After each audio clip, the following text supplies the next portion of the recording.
الشارع اللي وراه.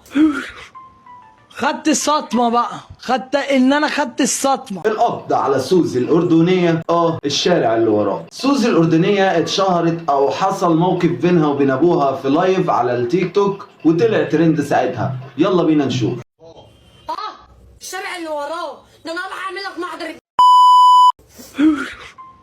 خدت الصدمة بقى، خدت الصدمة.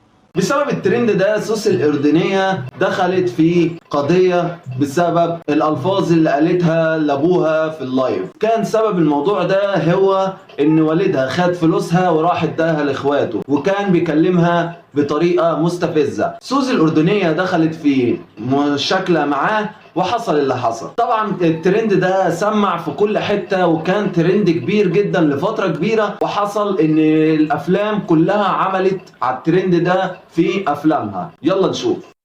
الشارع اللي وراه ده انا هعمل لك محضر ابن فجرة. الشارع اللي وراه.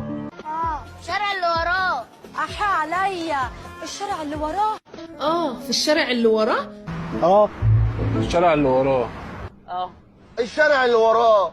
طبعا سوزي الأردنية اتعرفت جامد في الوقت ده وبدأت تتشاف، وبعد مرور سنة للموضوع ده سوزي الأردنية يتم القبض عليها بسنتين حبس و200 ألف جنيه غرامة. هل سوزي الأردنية تستاهل كل ده ولا لأ؟ رسالة سوزي الأردنية أول ما اختفت بسبب الموضوع ده. تعال نشوف. وعندي تعليم انا اجلت السنه اللي فاتت تعليم وجبت 33% بسبب ان انا ما قدرتش اكمل بسبب القضيه دي. الممثلين والناس كلها قالتها، يعني الناس كلها اللي تتكلم عليها، الناس كلها تتحاكم زي ما سوزي اتحكمت. بعد اذن الناس المحترمه، الناس اللي بتقف في ظهري بتدعمني بكلمه حلوه وباي حاجه حلوه.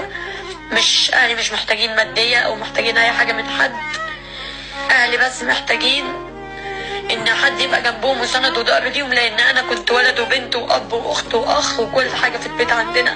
سوزي الأردنية بتتكلم وبتقول إن هي في مرحلة تعليم مهمة جدا وهي تالتة ثانوي بسبب القضية السنة اللي فاتت سقطت في تالتة ثانوي ومضطرة إن هي تعيدها تاني. هل سوزي الأردنية تستاهل ده ولا لأ؟ هستنى رأيكم في الكومنتات وتقولوا لي رأيكم إيه في الموضوع ده. إن شاء الله خير يا سوزي، وأتمنى من كل اللي يشوف الفيديو ده يدعي لها وإن هي تخلص الموضوع ده بالسلامة. سوزي الأردنية شخصية نظيفة وشخصية محترمة وقلبها طيب، وكلنا شفنا إن هي اتغيرت عن الأسلوب الهمجي اللي كانت فيه في بداية الموضوع. اعمل لايك للفيديو ده عشان يوصل لناس كتير وتعرف ان سوزي بريئة وان شاء الله القاضي يكون رؤوف فيها. كومنت برأيك زي ما قلت لكم في الفيديو. سبسكرايب عشان نوصل 10,000 مشترك في اسرع وقت. سلام.